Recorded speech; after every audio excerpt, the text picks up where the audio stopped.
प्यारे वीर सुखा सिंह जी होर बाकी सारे वीरों मित्रों, जय भीम, जय भारत, नमो बुद्धा। कल भारत की औरत के उत्ते एक सवाल सामने आया। वीर सुखा सिंह ने वो सवाल उठाया तो मैं उस समय तो लैके हुण तक 12-14 घंटे तो इहदा चिंतन करता रहा, क्योंकि सवाल उन्ना ही वड्डा है जिन्ना बाकी मनुखा दा। और मैनू इस गल की भी खुशी है कि अगर ये सवाल सामने ना आउंदा तो असी इस ते चिंता नहीं सी करनी। हो सकता लम्मा समा होर निकल जाता।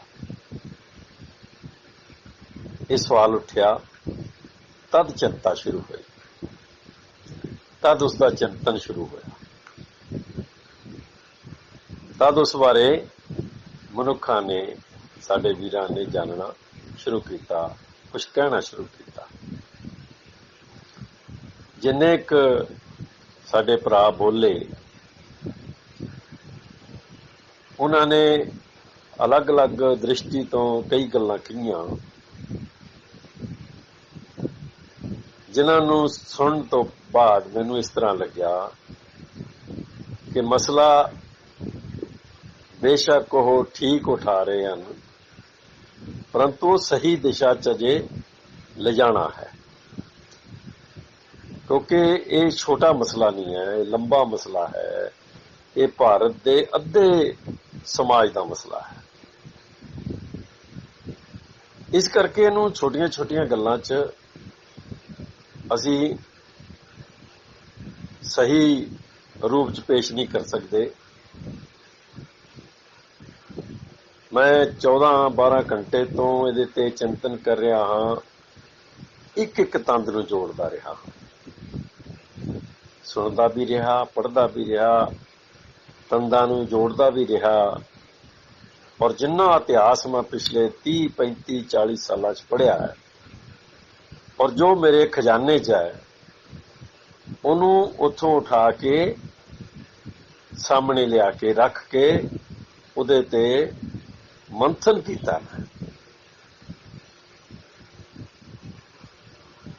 इसलिए मेरे वीरों, मेरी गल नूं इधर उधर ले जाण दी थां ते तुसी भी उसी तरह सोचना है जिस तरह साडा ये सवाल है। मैं ये समझ सकिया हाँ कि भारत की औरत आर्या की औरत नहीं है। आर्या ज्यादा औरतां लेके नहीं आए, उन्होंने इत्थों की औरत पे ही कब्जा किया। तुसी इन्नी गल ही समझनी है कि भारत दी औरतां मूल वासी है, ज्यादा 99% मूल वासी है, इस तो भी ज्यादा। और इहदा दूजा कोई सवाल नहीं कि अज असी ब्राह्मण औरत, खतरी औरत या वैश्य औरत दे नाल वखरा वरतारा किवें करांगे। ये सवाल नहीं उठाउणा तुसीं। अगर ये सवाल उठाओगे तो फिर असली सवाल है जिहड़ा वो निरार्थ हो जाएगा। ये सवाल दोबारा किते इहदे ते चर्चा कर सकते हैं आपां। तुसीं सिर्फ इस गल ते रहना है कि भारत दियां बहुत गिणती 99 तो भी उपर औरतां मूल वासी है। और ये मैं जदों कहा है तो मैं सधारनी नहीं कहता, इन्हों अचानक नहीं कहा मैं, ये मेरे मुंह चो निकले फिसले हुए बोल नहीं है। ये बहुत सोचे समझे बोल है मेरे। और मैं अक्सर ਵੱਡੀਆਂ ਗੱਲਾਂ ਕਹਿਣ ਤੋਂ ਪਹਿਲਾਂ ਉਹਨਾਂ ਨਾਲ ਜੁੜ ਕੇ सोच के समझ के फिर बोलदा, क्योंकि मैं जिस समाज च जा खड़ा हाँ, ਜਿਹੜਾ मेरा समाज हजारां सालां तो ब्राह्मण ने बुद्धि तो दूर रखिया, मत तो दूर रखिया, अकल तो दूर रखिया, विद्या तो दूर रखिया, ਉਹਦੀ ਸੁਰਤ ਮਾਰ ਕੇ ਰੱਖੀ, ਉਹਨੂੰ ਜਾਣਕਾਰੀ ਹੋਣ ਹੀ ਨਹੀਂ ਦਿੱਤੀ ਤੇ ਉਹਨੂੰ ਇਸ ਆਦਤ ਚ ਪਾ ਦਿੱਤਾ ਗਿਆ ਕਿ सुनो ते मन लो। ये ब्राह्मण का सिद्धांत है कि सुनो ते मन लो, उहदे ते कोई तर्क ना करो। भगवान बुद्ध ने पहली गल ये कही कि सुनो, मनो ना, तर्क करो पहला उहदे ते कि की ये गलत है या सही है। अगर तुहानू लगे, अगर तुहानू ये ज्ञान हो जाए कि ये सही है तद मनो।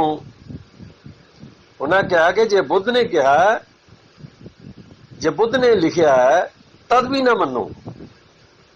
बुद्ध ने की कहा पहला उन्होंने परख लवो, जोख लवो। अगर थोड़े दिमाग च आ जाए कि बुद्ध ठीक कहते तद मनो। किसी ग्रंथ च लिखा है, भगवान बुद्ध कहते कि अगर किसी ग्रंथ च लिखा है इस करके ना मन लवो कि ग्रंथ च लिखा हो, इस करके ना मान लवो कि रीत तुरी आ रही है, इस करके ना मान लो कि किसी संसार के वड्डे आदमी ने कहा है। सुनो, पढ़ो और फिर उन्होंने अपने दिमाग के तर्क दे कसवट्टी ते रख के एक बारी जान लवो कि की ये ठीक है या गलत है। अगर थानू गलत लगे तो मत मनो, अगर थानू ठीक लगे तद मनो। ब्राह्मण का सिद्धांत है कि सुन लवो, तर्क ना करो, परखो ना, मन लवो। बस अखां मीच के मन लवो, ਇਹਦਾ मतलब अंधविश्वास। ਇਹਨੂੰ ਕਹਿੰਦੇ अंधविश्वास कि किसी ने कहा, दूसरे ने बिना सोचे मान लिया ते ਉਹਦੇ ਤੇ अमल करना शुरू कर देता। ना तो यह बुद्ध का सिद्धांत है, ना यह कुदरत का सिद्धांत है, ना यह बाणी का सिद्धांत है, ना यह सियाने मनुखों का सिद्धांत है। संसार के सियाने मनुखों का सिद्धांत नहीं है। उन्हें सब का कहना है कि सुनो, फिर उन्होंने परखो, परख के उसका गलत सही निर्णय करो। अगर सही है तो मन लवो, सही है तो मन च बसा लवो और मन च बसा के उहदे ते अमल करो। ये है सही रास्ता। ਇਹਦਾ मतलब है कि सुनो मनो ब्राह्मण का रास्ता है।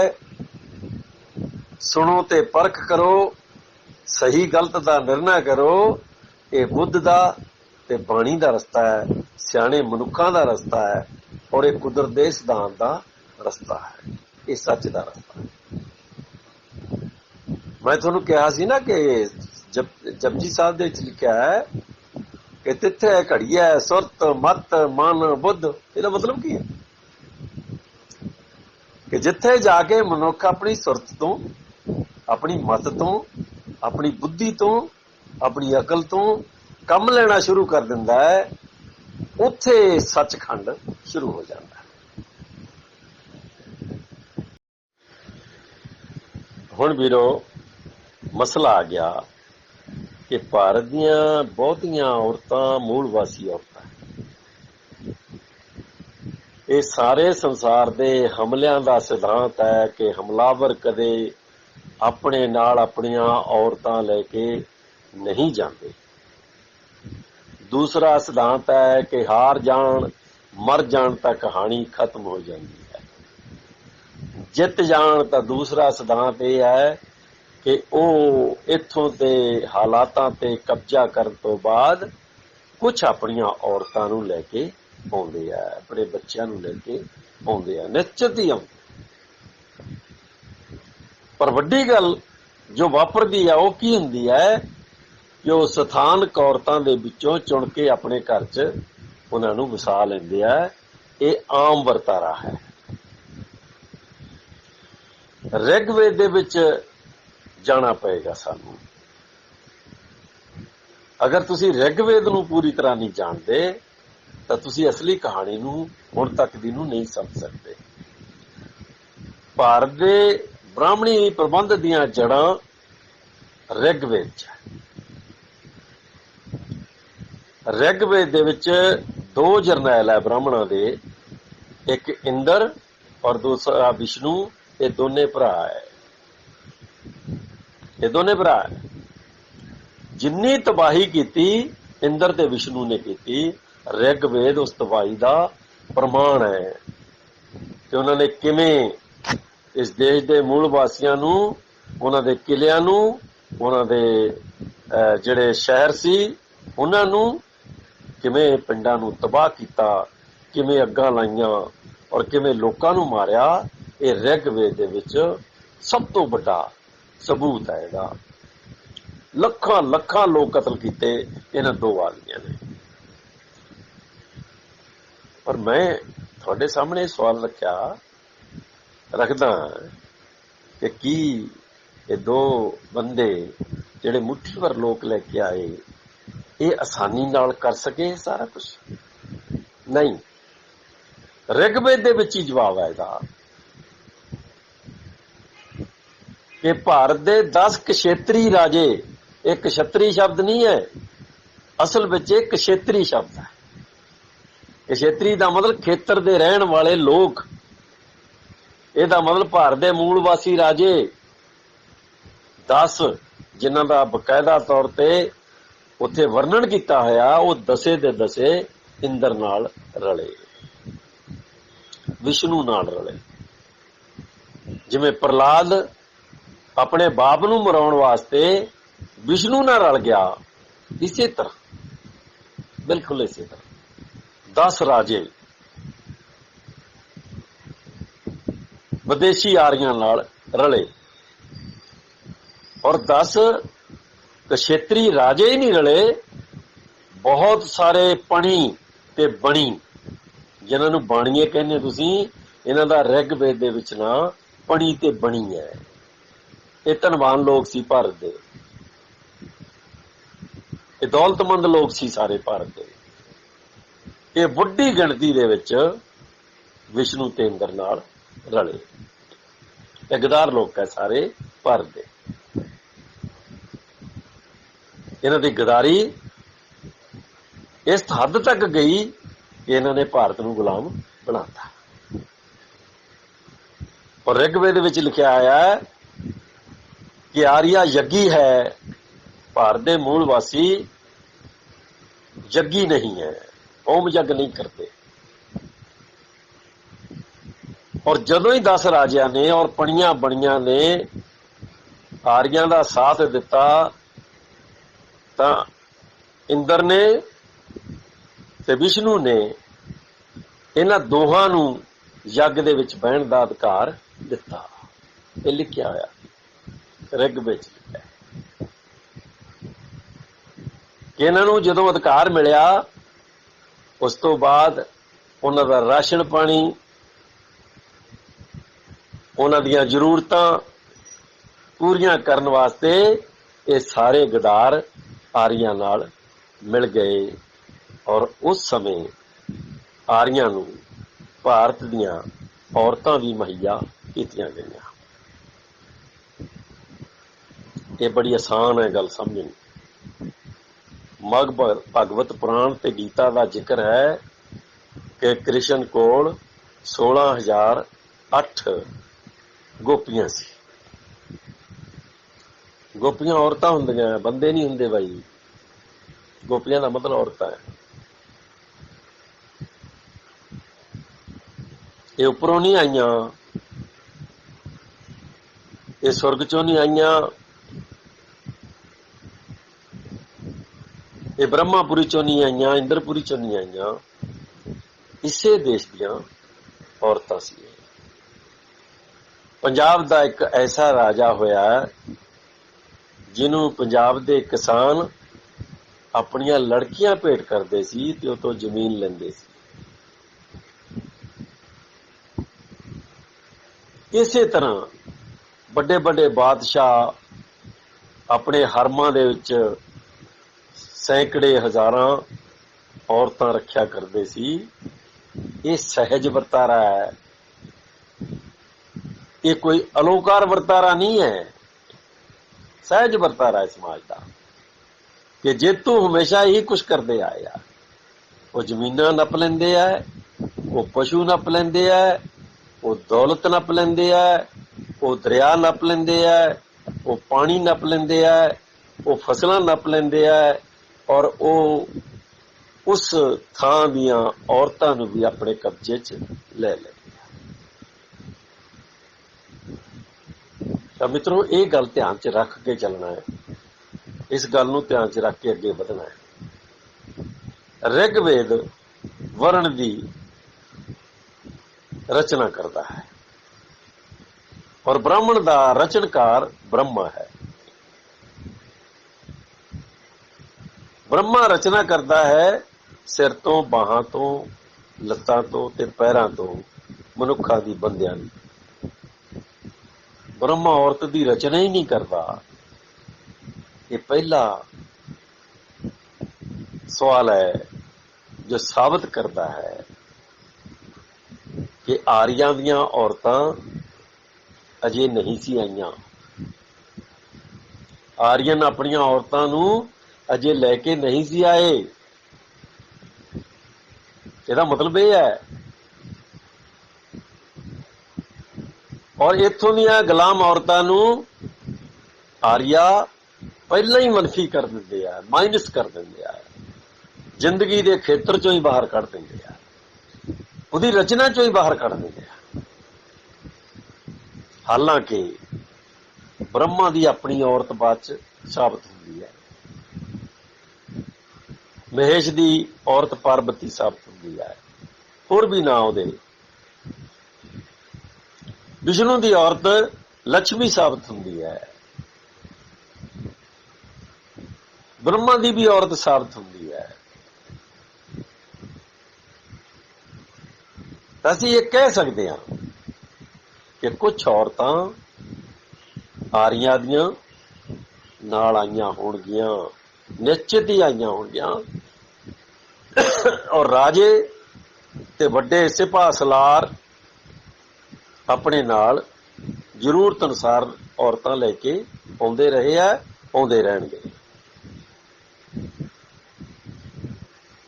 ਪਰ ਇੱਕ ਵੱਡੀ ਗੱਲ ਕਿ ਬ੍ਰਹਮਾ ਔਰਤ ਦੀ ਰਚਨਾ ਨਹੀਂ ਕਰਦਾ, ਇਹ ਸਵਾਲ ਤੁਹਾਡੇ ਦਿਮਾਗ 'ਚ ਰਹਿਣਾ ਚਾਹੀਦਾ ਹੈ।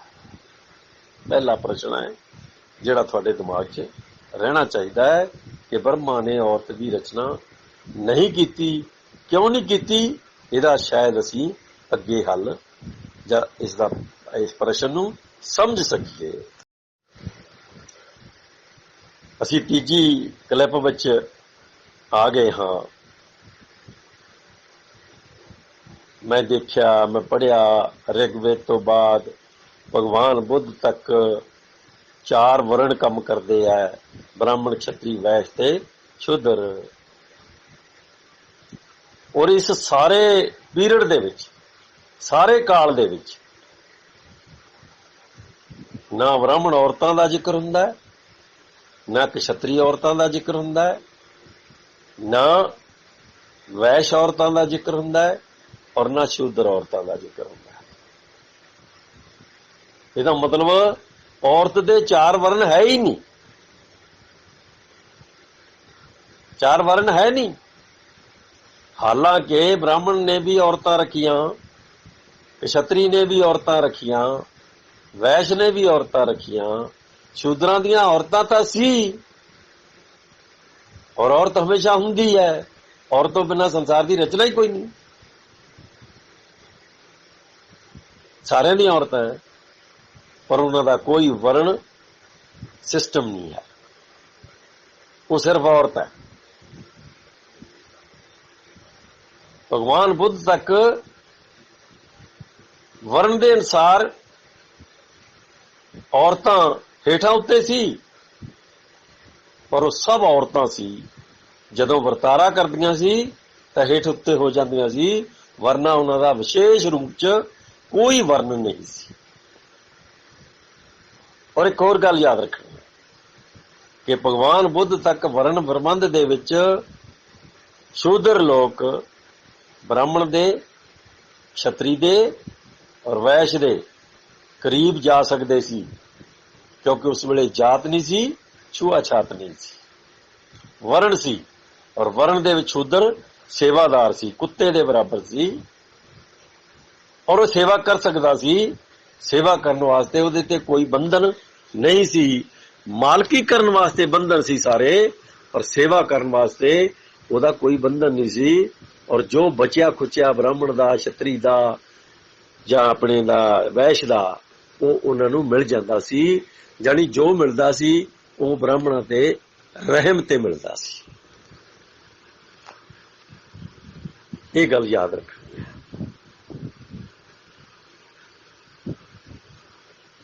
ਹੁਣ ਸਵਾਲ ਇਹ ਆ ਗਿਆ ਕਿ ਅਜੇ ਤੱਕ ਔਰਤ ਦਾ ਸਿੱਧਾ ਜ਼ਿਕਰ ਕੋਈ ਨਹੀਂ ਆ ਰਿਹਾ। ਜਦੋਂ ਭਗਵਾਨ ਬੁੱਧ ਗਿਆਨ ਹੁੰਦਾ ਉਹਨਾਂ ਨੂੰ, ਉਹ ਘਰ ਛੱਡ ਕੇ ਆਉਂਦੇ ਆ, ਉੱਥੇ ਮਾਂ ਦਾ ਪੂਰਾ ਰੁਤਬਾ ਹੈ, ਧੀ ਔਰਤ ਦਾ ਰੁਤਬਾ ਹੈ, ਬਾਕੀ ਔਰਤਾਂ ਦਾ ਵੀ ਰੁਤਬਾ ਹੈ। ਬੇਸ਼ੱਕ ਉਹ ਛੋਟੀਆਂ ਵੱਡੀਆਂ ਹੋ ਸਕਦੀਆਂ, ਪਰ ਔਰਤਾਂ ਦਾ ਰੁਤਬਾ ਰਾਜ ਦਰਬਾਰ ਦੇ ਵਿੱਚ, ਘਰ ਦੇ ਵਿੱਚ ਪੂਰੀ ਤਰ੍ਹਾਂ ਕਾਇਮ ਹੈ। ਤੇ ਜਿੰਨੇ ਬ੍ਰਾਹਮਣ ਦੇ ਸਿਖਾਏ ਹੋਏ ਬ੍ਰਹਮਚਾਰੀ ਸੀ ਜੋ ਜੰਗਲਾਂ 'ਚ ਗਏ, ਉਹ ਔਰਤ ਨੂੰ ਹੀ ਛੱਡ ਕੇ ਗਏ, ਔਰਤਾਂ ਨੂੰ ਹੀ ਛੱਡ ਕੇ ਗਏ ਸਾਰੇ ਦੇ ਸਾਰੇ। ਔਰਤ ਨੂੰ ਛੱਡਣਾ ਹੀ ਸੰਨਿਆਸ ਲੈਣਾ ਸੀ। ਘਰ ਛੱਡਣ ਦਾ ਮਤਲਬ ਹੀ ਔਰਤਾਂ ਨੂੰ ਛੱਡਣਾ ਹੈ, ਬੱਚਿਆਂ ਨੂੰ ਛੱਡਣਾ। ਬ੍ਰਾਹਮਣ ਦਾ ਸਿਧਾਂਤ ਬਿਲਕੁਲ ਅਲੱਗ ਚੱਲ ਰਿਹਾ ਹੈ। ਜਦੋਂ ਗਿਆਨ ਹੋ ਗਿਆ ਭਗਵਾਨ ਬੁੱਧ ਨੂੰ, ਤਾਂ ਗਿਆਨ ਜਿੱਥੋਂ ਹੋਇਆ, ਮਿੱਤਰੋ ਇਹ ਗੱਲ ਯਾਦ ਰੱਖਿਓ ਕਿ ਮਰਨ ਕਿਨਾਰੇ ਜਦੋਂ ਗੌਤਮ, ਸਿਧਾਰਥ ਗੌਤਮ ਪਹੁੰਚ ਗਏ, ਉਹਨਾਂ ਦੀ ਸੁਰਤ ਮਤ ਬੌਂਦਲ ਗਈ, ਉਹਨਾਂ ਦਾ ਸਰੀਰ ਪੂਰੀ ਤਰ੍ਹਾਂ ਨਟਾਲ ਹੋ ਗਿਆ। ਤੇ ਜਿਸ ਔਰਤ ਨੇ ਮੂੰਹ 'ਚ ਪਾਣੀ ਪਾਇਆ, ਜਿਸ ਔਰਤ ਨੇ ਉਹਨਾਂ ਨੂੰ ਮੂੰਹ ਦੇ ਵਿੱਚ ਥੋੜੀ ਜਿਹੀ ਖੀਰ ਜਾਂ ਬੁਰਕੀ ਪਾਈ, ਕੋਈ ਦਾਲ ਸਬਜ਼ੀ ਪਾਈ, ਉਹਦਾ ਨਾਂ ਸੁਜਾਤਾ ਸੀ। ਇਹ ਕੀ ਸਾਬਤ ਕਰਦਾ ਹੈ ਕਿ ਤਦ ਤੱਕ ਔਰਤ ਹੈ ਜਿਹੜੀ, ਉਹ ਇੰਨੀ ਗੁਲਾਮ ਨਹੀਂ ਸੀ ਹੋਈ ਜਿਵੇਂ ਸ਼ੂਦਰ ਗੁਲਾਮ ਨਹੀਂ ਸੀ ਹੋਏ। ਕਿਉਂਕਿ ਸੁਜਾਤਾ ਇੱਕ ਨੀਚ, ਬਾਅਦ ਚ ਮਤਲਬ ਅਸੀਂ ਕਹਿ ਸਕਦੇ ਹਾਂ ਕਿ ਛੋਟੀ ਜਾਤੀ ਦੀ, ਭਾਰਤ ਦੀ ਮੂਲ ਵਾਸੀ ਕੁੜੀ ਹੈ, ਔਰ ਉਹ ਬੜੇ ਆਰਾਮ ਨਾਲ ਜਾ ਕੇ ਇੱਕ ਸਾਧੂ ਦੇ ਮੂੰਹ 'ਚ ਪਾਣੀ ਪਾ ਦਿੰਦੀ ਹੈ। ਜੇ ਤਥਾਗਤ ਦੀ ਥਾਂ ਤੇ ਕੋਈ ਹੋਰ ਸਾਧੂ ਹੁੰਦਾ, ਤਦ ਵੀ ਉਹਨੇ ਇਹੀ ਕਰਨਾ ਸੀ, ਕਿਉਂਕਿ ਉਹ ਮੰਨ ਕੇ ਚੱਲੀ ਸੀ ਘਰੋਂ, ਕਿਉਂ ਕਿਸੇ ਭੁੱਖੇ ਸਾਧੂ ਨੂੰ ਜਾਂ ਕਿਸੇ ਵੈਸੇ ਸਾਧੂ ਨੂੰ, ਠੀਕ, ਉਹ ਅੰਨ ਪਾਣੀ ਖਵਾਉਣ ਦੀ ਉਹਨੇ ਇੱਕ ਸੁਖਣਾ ਸੁਖੀ ਹੈ, ਉਹਨੂੰ ਪੂਰਾ ਕਰਨ ਜਾ ਰਹੀ ਹੈ। ਸਾਧੂ ਕੋਈ ਵੀ ਹੁੰਦਾ ਉਹ ਇਸੇ ਰੂਪ 'ਚ ਹੋਣਾ ਸੀ। ਇਹਦਾ ਮਤਲਬ ਔਰਤ ਦੀ ਇੰਨੀ ਭੈੜੀ ਹਾਲਤ ਨਹੀਂ ਸੀ। ਜਦੋਂ ਭਗਵਾਨ ਬੁੱਧ ਗਿਆਨ ਵੰਡਦੇ ਆ, ਅਜੇ ਮਨੁੱਖਾਂ ਨੂੰ ਹੀ ਗਿਆਨ ਵੰਡਦੇ ਆ, ਤਾਂ ਉਹਨਾਂ ਦਾ ਭਰਾ ਆਨੰਦ ਉਹਨਾਂ ਨੂੰ ਵਾਰ-ਵਾਰ ਪੁੱਛਦਾ ਹੈ ਕਿ ਭਗਵਾਨ, ਕੀ ਔਰਤਾਂ ਨੂੰ ਦੀਕਸ਼ਾ ਨਹੀਂ ਦਿੱਤੀ ਜਾ ਸਕਦੀ? ਜੇ ਨਹੀਂ ਦਿੱਤੀ ਜਾ ਸਕਦੀ ਤਾਂ ਕਿਉਂ ਨਹੀਂ ਦਿੱਤੀ ਜਾ ਸਕਦੀ? ਇਹਦਾ ਕੀ ਕਾਰਨ ਹੈ? ਲੋਕ ਕੀ ਕਹਿਣਗੇ ਕਿ ਤਥਾਗਤ ਦੇ ਧਰਮ ਵਿੱਚ ਵੀ ਔਰਤਾਂ 2 ਨੰਬਰ ਤੇ ਰਹੀਆਂ। ਭਗਵਾਨ ਬੁੱਧ ਨੇ ਹਾਲੇ ਔਰਤ ਨੂੰ ਸੰਘ 'ਚ ਸ਼ਾਮਲ ਨਾ ਕਰਨ ਦੇ ਵਿਵਹਾਰਕ ਕਾਰਨ ਸਮਝਾਏ, ਪਰ ਆਨੰਦ ਨੇ ਵਾਰ-ਵਾਰ ਔਰਤ ਦਾ ਪੱਖ ਲਿਆ ਤਾਂ ਭਗਵਾਨ ਨੇ ਆਗਿਆ ਦਿੱਤੀ, ਔਰ ਔਰਤਾਂ ਦਾ ਇੱਕ ਬਕਾਇਦਾ ਸੰਗ ਅਲੱਗ ਨਿਯਮਾਂ ਨਾਲ ਖੜਾ ਕੀਤਾ। ਮੈਂ ਇਹ ਗੱਲ ਇਸ ਕਰਕੇ ਦੱਸੀ ਹੈ ਕਿ ਮੂਲਵਾਸੀ ਸਿਧਾਂਤ ਵਿੱਚ ਔਰਤਾਂ ਹਮੇਸ਼ਾ ਹੀ ਬਰਾਬਰ ਰਹੀਆਂ, ਕਦੇ ਵੀ ਔਰਤ 2 ਨੰਬਰ ਤੇ ਨਹੀਂ ਰਹੀ। ਪਰ ਬ੍ਰਾਹਮਣ ਦੇ ਸਿਧਾਂਤ 'ਚ ਉਹਦੀ ਹੋਂਦ ਹੀ ਕੋਈ ਨਹੀਂ, ਉਹਦਾ ਜ਼ਿਕਰ ਹੀ ਨਹੀਂ ਹੈ। ਉਹ ਬੇਕਾਰ ਚੀਜ਼ ਬਣਾ ਦਿੱਤੀ ਗਈ, ਫालतू ਚੀਜ਼ ਬਣਾ ਦਿੱਤੀ ਗਈ। ਜਦੋਂ ਤੱਕ ਭਿਕਸ਼ੂ ਸੰਘ ਔਰਤਾਂ ਦਾ ਭਿਕਸ਼ੁਣੀ ਸੰਘ ਨਹੀਂ ਬਣਿਆ, ਤਦ ਤੱਕ ਬ੍ਰਾਹਮਣਾਂ ਦੇ ਵੈਦਿਕ ਸਿਧਾਂਤ ਵਿੱਚ ਕੋਈ ਇੱਕ ਵੀ ਸੰਸਥਾ ਨਹੀਂ ਸੀ ਜਿਹਦੇ ਵਿੱਚ ਔਰਤਾਂ ਸ਼ਾਮਲ ਸੀ। ਇਹ ਸਬੂਤ ਹੈ ਇਸ ਗੱਲ ਦਾ ਕਿ ਬ੍ਰਾਹਮਣ ਆਰੀਆ ਨੇ ਔਰਤਾਂ ਨੂੰ ਕੋਈ ਸਥਾਨ ਨਹੀਂ ਦਿੱਤਾ। ਕਿਉਂ ਨਹੀਂ ਦਿੱਤਾ? ਇਹੀ ਤਾਂ ਸਵਾਲ ਹੈ ਜਿਹੜਾ ਸਾਡੇ ਸਮਝ ਆਉਣਾ ਚਾਹੀਦਾ ਹੈ। ਇਹੀ ਪ੍ਰਸ਼ਨ ਹੈ ਜਿਹੜਾ ਸਾਡੇ ਸਮਝ ਆਉਣਾ ਚਾਹੀਦਾ ਹੈ ਕਿ ਉਹਨੇ ਔਰਤਾਂ ਨੂੰ ਤੇ ਸ਼ੂਦਰਾਂ ਨੂੰ ਕੋਈ ਮਾਨਤਾ ਨਹੀਂ ਦਿੱਤੀ। ਇਹਦਾ ਮਤਲਬ ਇੱਕ ਹੋਰ ਹੈ ਕਿ ਸ਼ੂਦਰ ਨੂੰ ਤਾਂ ਸੇਵਾ ਚ ਲਾਇਆ, ਔਰਤਾਂ ਨੂੰ ਕਿਸੇ ਗਿਣਤੀ ਚ ਨਹੀਂ ਲਿਆਂਦਾ। ਹਾਲਾਂਕਿ ਔਰਤ ਤੋਂ ਬਿਨਾਂ ਸੰਸਾਰ ਨਹੀਂ ਚੱਲ ਸਕਦਾ, ਘਰ-ਬਾਰ ਨਹੀਂ ਚੱਲ ਸਕਦਾ, ਜੀਵਨ ਨਹੀਂ ਚੱਲ ਸਕਦਾ, ਰਚਨਾ ਨਹੀਂ ਹੋ ਸਕਦੀ। ਇਹਦੇ ਬਾਵਜੂਦ ਵੀ ਬ੍ਰਾਹਮਣ ਨੇ ਔਰਤ ਨੂੰ ਕਿਸੇ ਰੂਪ 'ਚ ਵੀ ਸਾਹਮਣੇ ਨਹੀਂ ਲਿਆਂਦਾ। ਇਹ ਸਾਬਤ ਕਰਦਾ ਹੈ ਕਿ ਭਾਰਤ ਦੀ ਔਰਤ ਮੂਲਵਾਸੀ ਔਰਤ ਹੈ ਔਰ ਬ੍ਰਾਹਮਣੋਂ ਨੂੰ ਸ਼ੂਦਰ ਤੋਂ ਵੀ ਨੀਚ 5ਵੇਂ ਦਰਜੇ ਤੇ ਰੱਖਦਾ ਹੈ। ਇਹਦੇ ਕਾਰਨ ਮੈਂ ਅੱਗੇ ਦੱਸੂਗਾ ਕਿ ਕਿਉਂ ਰੱਖਦਾ ਹੈ।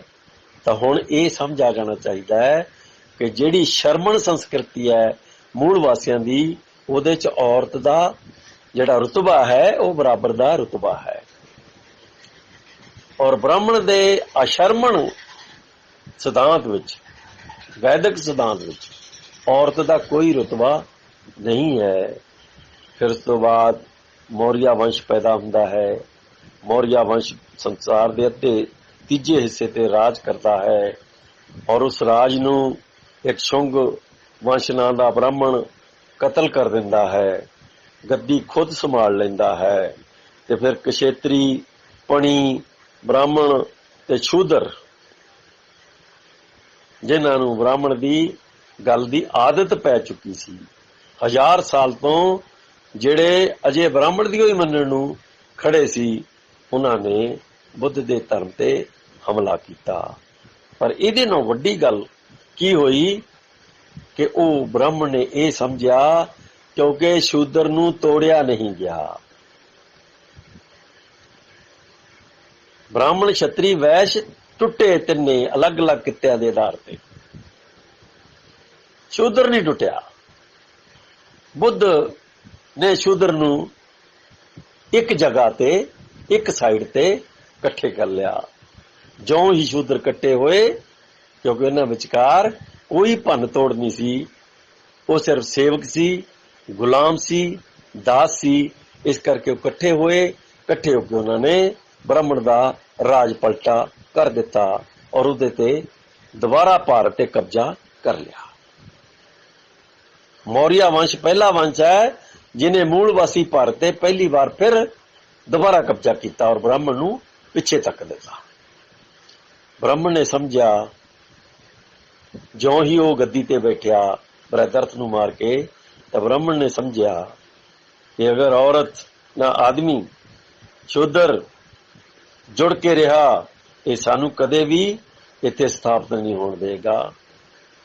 ਤਾਂ ਮਨੂ ਦਾ ਸੰਵਿਧਾਨ ਲਗਭਗ ਬ੍ਰਾਹਮਣ ਵੈਦਿਕ ਰਾਜ ਸ਼ੁਰੂ ਹੋਣ ਤੋਂ ਬਾਅਦ, ਆਰੀਆਂ ਦਾ ਦਬਦਬਾ ਸ਼ੁਰੂ ਹੋਣ ਤੋਂ ਬਾਅਦ, ਸਿੰਧੂ ਘਾਟੀ ਦੀ ਤਬਾਹੀ ਤੋਂ ਬਾਅਦ, ਲਗਭਗ 1200-1300 ਸਾਲ ਬਾਅਦ ਜਾ ਕੇ ਜਾਂ 1400 ਸਾਲ ਬਾਅਦ ਜਾ ਕੇ ਮਨੂ ਸਿਮਰਤੀ ਦੀ ਰਚਨਾ ਕਰਦਾ ਹੈ ਮਨੂ ਬ੍ਰਾਹਮਣ।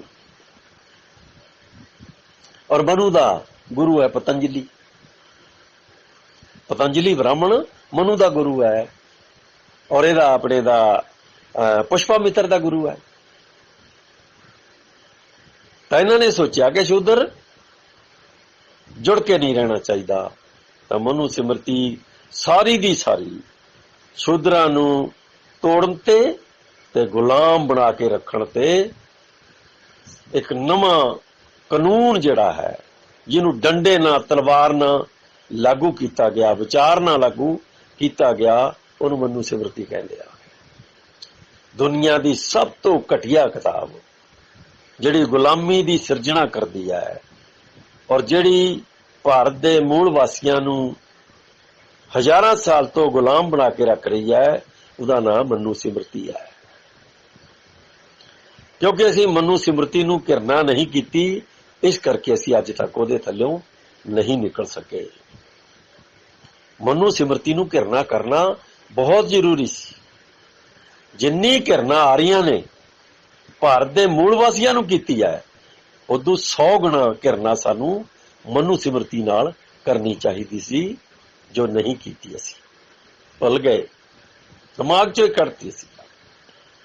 और मनु सिमरती एक ऐसी संविधानक पुस्तक है ब्राह्मण की, जिहदे च औरत नूं 5वें दर्जे ते रख के महानीच समझ के और उन्होंने गुलामी दियां बेड़ियां च पक्के तौर ते जकड़िया, पक्के तौर ते जकड़िया। इस समय तक भी तुसीं मनु सिमरती पढ़ो, इस समय तक भी ब्राह्मण दे वैदिक सिद्धांत विच ना ब्राह्मणी का जिक्र है, ना खतराणी का जिक्र है, ना वैश्याणी का जिक्र है, ना शूद्राणी का जिक्र है, कल्ली औरत का जिक्र है। जिन्नियां पाबंदियां शूद्राणी ते लगियां, उन्नियां ही पाबंदियां ब्राह्मणी ते लगियां। ब्राह्मणी ते तां सख्त पाबंदियां लगियां, बहुत सख्त पाबंदियां। शतराणी ते उस तो भी ज्यादा लगियां, वैश्याणी ते भी बहुत लगियां। ਇਹਦਾ मतलब है कि चाहे वह ब्राह्मणी सी, चाहे खतराणी सी, चाहे वैश्याणी सी, चाहे शूद्राणी सी, वैदिक धर्म अनुसार वो नीच सी, महानीच, शूद्र तो भी थल्ले। ये गल असीं कदे सोची नहीं, साडे मित्रां ने कदे दिमाग इस ते लाया ही नहीं। जदों ही वीर सुक्खा सिंह ने यह सवाल उठाया तो मैनू पूरा इतिहास यका यक याद आना शुरू हो गया। लोग ये कहते हैं कि मिथ्यास है, कोई भलिओ लोको जिहड़ा इतिहास तुहाडे हड्डां दे विच दी लंघ गया, तुहाडे खून दे विचों गुजर गया,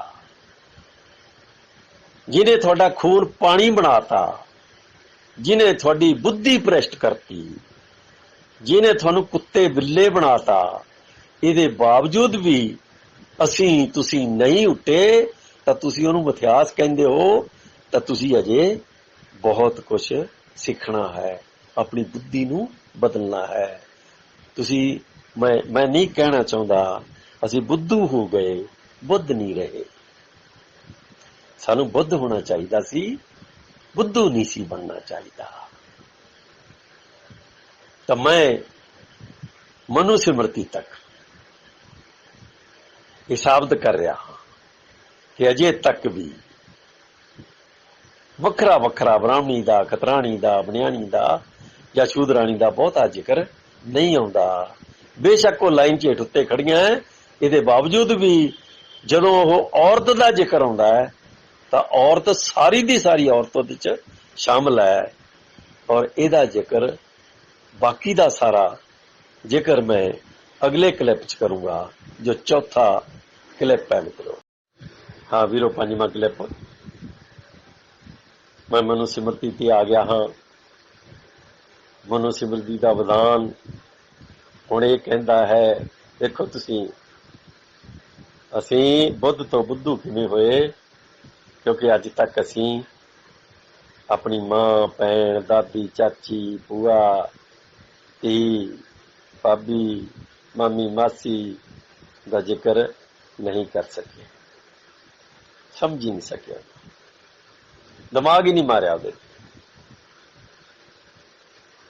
ਇਸ ਕਰਕੇ ਮੈਂ ਕਹਿ ਰਿਹਾ ਹਾਂ ਕਿ ਅਸੀਂ ਬੁੱਧ ਲੋਕ ਸਦੀਆਂ ਤੋਂ ਬੁੱਧੂ ਹੋ ਗਏ, ਔਰ ਬੁੱਧੂ ਬਣਾਉਣ 'ਚ ਸਭ ਤੋਂ ਜ਼ਿਆਦਾ ਵੱਡੀ ਭੂਮਿਕਾ ਮਨੂ ਸਿਮਰਤੀ ਦੀ ਹੈ। ਮਨੂ ਸਿਮਰਤੀ ਕੀ ਕਹਿੰਦੀ ਹੈ? ਦੇਖੋ, ਸੁਣੋ ਕਿ ਬ੍ਰਾਹਮਣ ਭਾਰਤ ਦੀਆਂ ਸਾਰੀਆਂ ਔਰਤਾਂ ਦਾ ਮਾਲਕ ਹੈ। ਅੱਗੇ ਅਰਥ ਤੁਸੀਂ ਆਪੇ ਕਰ ਲਿਓ। ਕੋਈ ਵੀ ਔਰਤ ਭਾਰਤ ਦੀ, ਚਾਹੇ ਉਹ ਸ਼ਤਰਾਣੀ ਹੈ, ਚਾਹੇ ਬਣਿਆਣੀ ਹੈ, ਉਸ ਦੀ ਜੱਦ ਚੋਂ ਬਾਹਰ ਨਹੀਂ ਜਾ ਸਕਦੀ।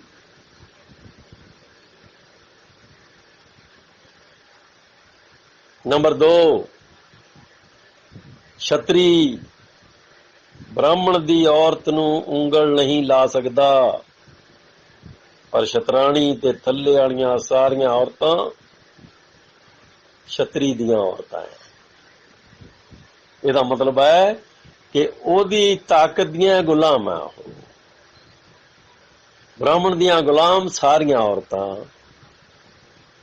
ਛਤਰੀ ਦੀਆਂ ਗੁਲਾਮ ਬ੍ਰਾਹਮਣ ਦੀਆਂ ਔਰਤਾਂ ਛੱਡ ਕੇ ਬਾਕੀ ਸਾਰੀਆਂ ਗੁਲਾਮ। ਤੇ ਵੈਸ਼ ਨਾ ਬ੍ਰਾਹਮਣ ਦੀ ਔਰਤ ਨੂੰ ਹੱਥ ਲਾ ਸਕਦਾ ਹੈ, ਨਾ ਛਤਰੀ ਦੀ ਔਰਤ ਨੂੰ ਹੱਥ ਲਾ ਸਕਦਾ ਹੈ।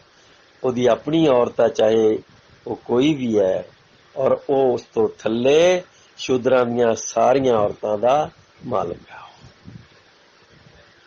ਭਲਿਓ ਲੋਕੋ, ਇਹ ਸਾਫ਼ ਲਿਖਿਆ ਹੋਇਆ ਹੈ, ਸਪਸ਼ਟ ਲਿਖਿਆ ਹੋਇਆ ਹੈ। ਹੁਣ ਤੁਸੀਂ ਸਵਾਲ ਤੇ ਸਵਾਲ ਕਰੋਗੇ, ਮੈਂ ਤੁਹਾਨੂੰ ਸਵਾਲਾਂ ਦੇ ਜਵਾਬ ਕਿਉਂ ਦੇਵਾਂਗਾ? ਤੁਸੀਂ ਕਿਉਂ ਨਹੀਂ ਪੜਿਆ? ਤੁਸੀਂ ਕਿਉਂ ਨਹੀਂ ਪੜ੍ਹੇ? ਬ੍ਰਾਹਮਣ ਨੂੰ ਕਿਉਂ ਨਹੀਂ ਪੜ੍ਹਿਆ? ਮਨੂ ਸਿਮਰਤੀ ਕਿਉਂ ਨਹੀਂ ਪੜ੍ਹੀ? ਤੁਸੀਂ ਆਪਣੇ ਪੁਰਖਿਆਂ ਨੂੰ ਕਿਉਂ ਨਹੀਂ ਪੜ੍ਹਿਆ, ਜਿਨ੍ਹਾਂ ਨੇ ਇਹਨਾਂ ਗੱਲਾਂ ਦਾ ਜ਼ਿਕਰ ਕੀਤਾ ਹੈ ਜਿਹੜੀ ਮੈਂ ਬੋਲ ਰਿਹਾ ਹਾਂ? ਹੁਣ ਜਦੋਂ ਤੁਸੀਂ ਮੈਨੂੰ ਸਵਾਲ ਕਰੋਗੇ ਤਾਂ ਮੈਂ ਜਵਾਬ ਨਹੀਂ ਦਿਆਂਗਾ।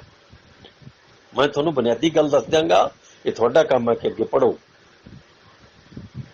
ਕਿ ਮਨੂ ਸਿਮਰਤੀ ਦੇ ਸਮੇਂ ਸਾਰੀਆਂ ਔਰਤਾਂ ਸਿੱਧੇ ਰੂਪ 'ਚ ਬ੍ਰਾਹਮਣ ਦੀਆਂ ਗੁਲਾਮ ਹੋ ਗਈਆਂ।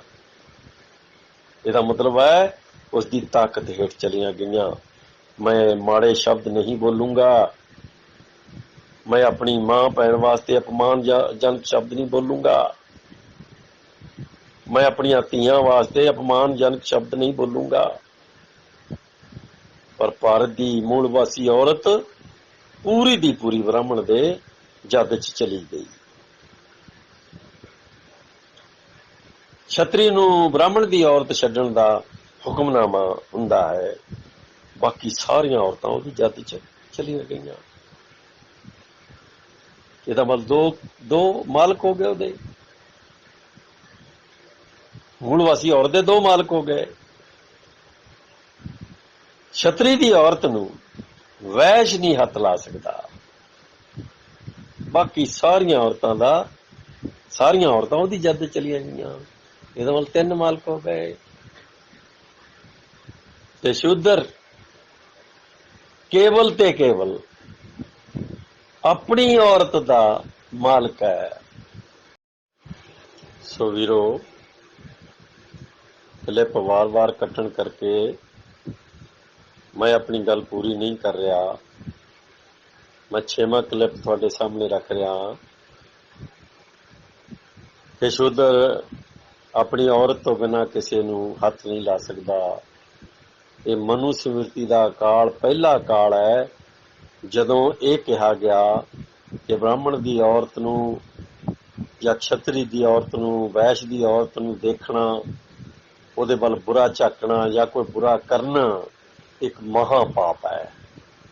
ਤਾਂ ਮੇਰੇ ਹਿਸਾਬ ਨਾਲ ਲਗਭਗ 1400-1500 ਸਾਲ ਬਾਅਦ ਜਾ ਕੇ ਬ੍ਰਾਹਮਣ, ਛਤਰੀ ਤੇ ਵੈਸ਼ ਦੀ ਔਰਤ ਦਾ ਵਰਣਨ ਇਸ ਲਈ ਹੋਇਆ ਕਿ ਹੁਣ ਮਨੂ ਸਿਮਰਤੀ ਨੇ ਕਿੱਤਿਆਂ ਨੂੰ ਜਾਤਾਂ 'ਚ ਵੰਡ ਦਿੱਤਾ। ਕਿੱਤਾ ਹੀ ਜਾਤ ਸਥਾਪਿਤ। ਤਾਂ ਵੀਰੋ, ਸ਼ੂਦਰ ਕੋਲ ਕੋਈ ਅਧਿਕਾਰ ਨਹੀਂ ਰਿਹਾ ਕਿ ਹੁਣ ਉਹ ਸਵਰਨ ਔਰਤਾਂ ਦੇ ਕਿਸੇ ਵੀ ਵਰਗ ਨਾਲ ਕੋਈ ਮੰਦੀ ਭਾਵਨਾ ਰੱਖ ਸਕੇ। ਇੱਥੇ ਆ ਕੇ ਸਮਾਜ ਵਰਨ ਨਹੀਂ ਰਹਿੰਦਾ, ਜਾਤੀਆਂ 'ਚ ਵੰਡਿਆ ਜਾਂਦਾ ਹੈ। ਬ੍ਰਾਹਮਣ ਆਪਣੇ ਆਪ ਨੂੰ ਜਾਤੀਆਂ 'ਚ ਵੰਡਦਾ ਹੈ, ਥੱਲੇ ਸਭ ਨੂੰ ਜਾਤੀਆਂ 'ਚ ਵੰਡਦਾ ਹੈ, ਔਰ ਫਿਰ ਸ਼ੂਦਰ ਦੇ ਸਾਰੇ ਅਧਿਕਾਰ ਮੁਕੰਮਲ ਰੂਪ ਵਿੱਚ ਖੋਹ ਲੈਂਦਾ ਹੈ। ਰੋਟੀ ਤੇ ਬੇਟੀ ਦੀ ਸਾਂਝ ਖਤਮ ਕਰ ਦਿੰਦਾ ਹੈ। ਇਹ ਕੰਮ ਉਹਨੇ ਸ਼ੂਦਰਾਂ 'ਚ ਹੀ ਨਹੀਂ ਕੀਤਾ, ਬ੍ਰਾਹਮਣ, ਛਤਰੀ ਤੇ ਵੈਸ਼ 'ਚ ਵੀ ਇਹ ਕੰਮ ਕੀਤਾ ਤਾਂ ਕਿ ਉਹਦੀ ਨਕਲ ਕਰਨ ਸ਼ੂਦਰ। ਇਹ ਬੜਾ ਵੱਡਾ ਪੁਆਇੰਟ ਹੈ ਕਿ ਬ੍ਰਾਹਮਣ ਨੇ ਵੀ ਆਪਣੀ, ਇਹ ਬੜਾ ਵੱਡਾ ਪੁਆਇੰਟ ਹੈ ਕਿ ਬ੍ਰਾਹਮਣ ਨੇ ਵੀ ਆਪਣੇ ਆਪ ਨੂੰ ਜਾਤੀਆਂ 'ਚ ਹੇਠਾਂ ਉੱਤੇ ਖੜਾ ਕਰ ਲਿਆ ਔਰ ਆਪਸੀ ਵਰਤਾਰੇ ਨੂੰ ਵੰਡ ਲਿਆ। ਇਹਦੇ ਬਾਰੇ ਮੈਂ ਕਾਫੀ ਜਾਣਕਾਰੀ ਰੱਖਦਾ, ਕਦੇ ਫਿਰ ਸਹੀ। ਇਸ ਕਰਕੇ ਕੀਤਾ ਕਿ ਸ਼ੂਦਰ ਲੋਕ ਆ ਜਿਹੜੇ, ਉਹ ਬ੍ਰਾਹਮਣ ਦੀ ਇਸ ਜਾਤੀ ਵਿਵਸਥਾ ਨੂੰ ਆਸਾਨੀ ਨਾਲ ਪ੍ਰਵਾਨ ਕਰ ਲੈਣ ਔਰ ਫਿਰ ਉਹ ਆਪਣੇ ਅਧਿਕਾਰਾਂ ਤੋਂ ਦੂਰ ਹੋ ਜਾਣ। ਇਹ ਉਹ ਸਮਾਂ ਹੈ ਜਦੋਂ ਔਰਤਾਂ ਵੀ ਚਾਰ ਅਲੱਗ-ਅਲੱਗ ਭਾਗਾਂ 'ਚ ਵੰਡੀਆਂ ਗਈਆਂ ਔਰ ਅਨੇਕ ਜਾਤੀਆਂ 'ਚ ਵੰਡੀਆਂ ਗਈਆਂ, ਹਜ਼ਾਰਾਂ ਜਾਤੀਆਂ 'ਚ ਲੋਕ ਵੰਡੇ ਗਏ। ਤੇ ਮਨੂ ਸਿਮਰਤੀ 'ਚ ਇਹ ਲਿਖਿਆ ਗਿਆ, ਇੱਕ ਹੋਰ ਵੱਡਾ ਪੁਆਇੰਟ, ਕਿ ਕਿਸੇ ਵੀ ਔਰਤ ਨੂੰ ਸ਼ੂਦਰ ਵਾਂਗ ਹੀ ਵੇਦ ਸ਼ਾਸਤਰ ਸੁਣਨ ਦਾ ਕੋਈ ਅਧਿਕਾਰ ਨਹੀਂ ਹੈ। ਜੇ ਸ਼ੂਦਰ ਨਹੀਂ ਸੁਣ ਸਕਦਾ ਤਾਂ ਬ੍ਰਾਹਮਣ ਔਰਤ ਵੀ ਨਹੀਂ ਸੁਣ ਸਕਦੀ। ਜੇ ਸ਼ੂਦਰ ਨੂੰ ਪੂਰੀ ਬੰਦਿਸ਼ ਹੈ ਤਾਂ ਬ੍ਰਾਹਮਣ, ਛਤਰੀ, ਵੈਸ਼, ਔਰ ਤੁਸੀਂ ਦੇਖੋ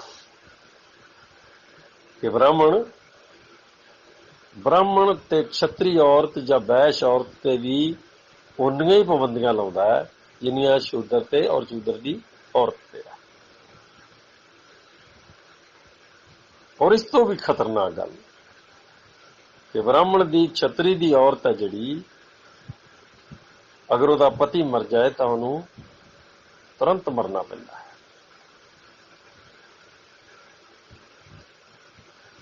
ਇਸ ਦਾ ਕਾਰਨ ਕੀ ਹੈ? ਇਹ ਭੈ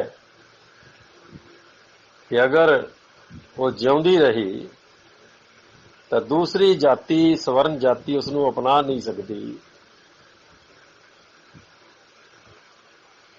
ਮਨੁੱਖ ਦੇ ਸੁਭਾਅ ਜਾਂ ਮਨੁੱਖੀ ਕੁਦਰਤੀ ਸਿਧਾਂਤ ਦੇ ਅਨੁਸਾਰ ਔਰਤਾਂ ਜਾਂ ਮਰਦ ਆਪਣੇ ਵਸੇਬੇ ਲਈ ਚਾਰਾਜੋਈ ਕਰਦੇ ਆਏ ਆ, ਕਰਦੇ ਰਹਿਣਗੇ।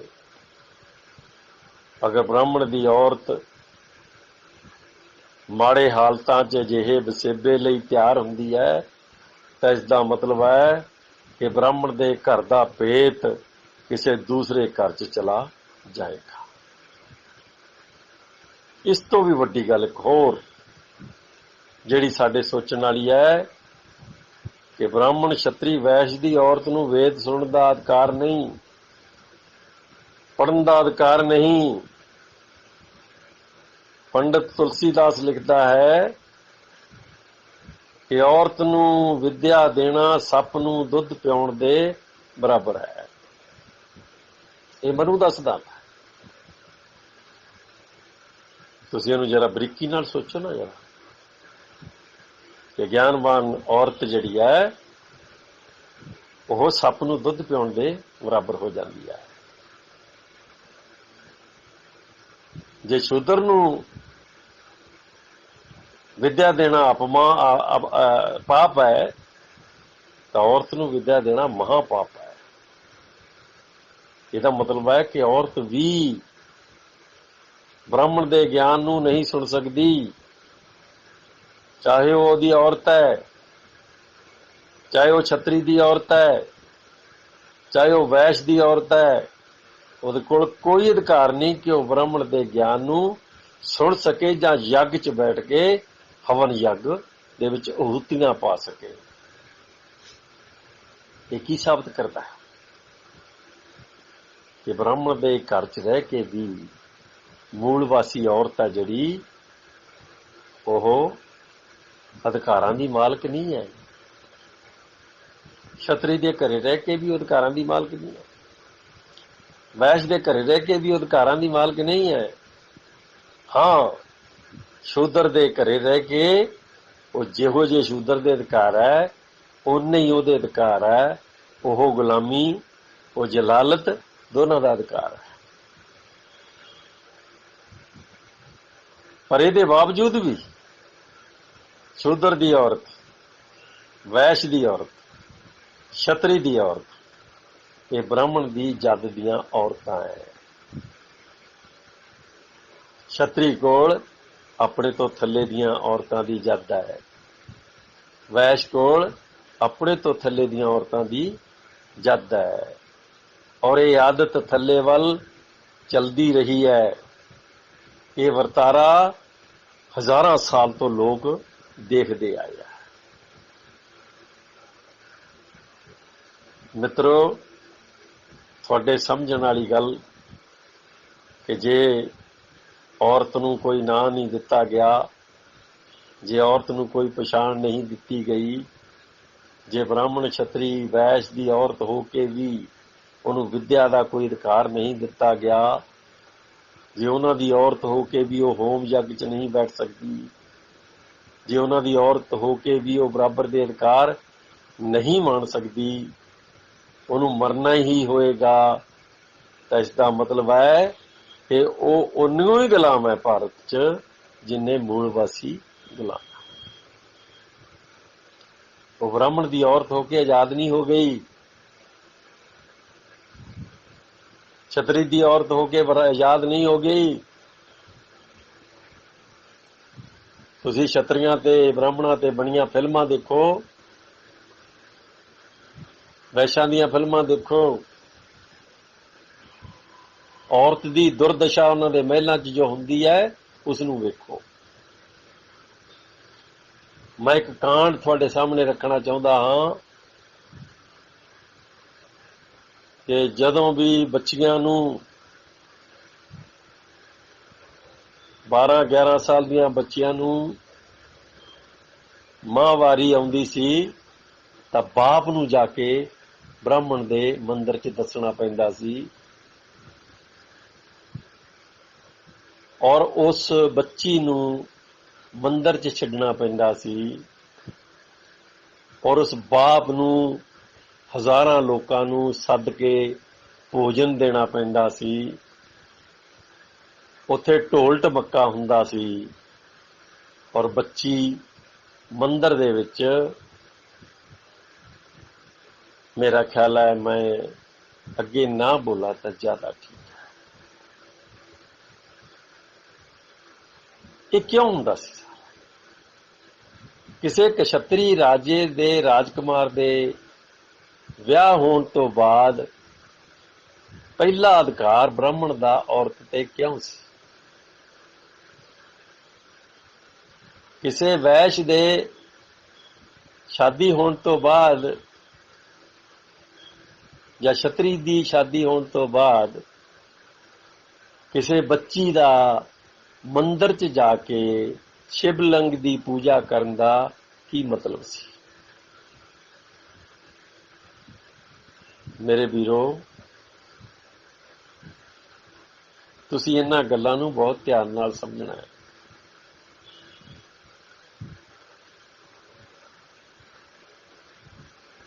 ਤੁਸੀਂ ਇਸਲਾਮ ਦੀਆਂ ਗੱਲਾਂ ਕਰਦੇ ਹੋ ਕਿ ਇਸਲਾਮ 'ਚ ਔਰਤ ਨੂੰ ਜਲੀਲ ਕੀਤਾ ਗਿਆ, ਪਰ ਮੈਂ ਦਾਅਵੇ ਨਾਲ ਕਹਿ ਸਕਦਾ ਹਾਂ ਕਿ ਸੰਸਾਰ ਦੀ ਕੋਈ ਔਰਤ ਓਡੀ ਵੱਡੀ ਪੱਧਰ ਤੇ ਜਲੀਲ ਨਹੀਂ ਹੋਈ ਜਿੱਡੀ ਵੱਡੀ ਪੱਧਰ ਦੇ ਉੱਤੇ ਬ੍ਰਾਹਮਣੀ ਵਿਵਸਥਾ ਦੇ ਵਿੱਚ ਜਲੀਲ ਹੋਈ ਹੈ।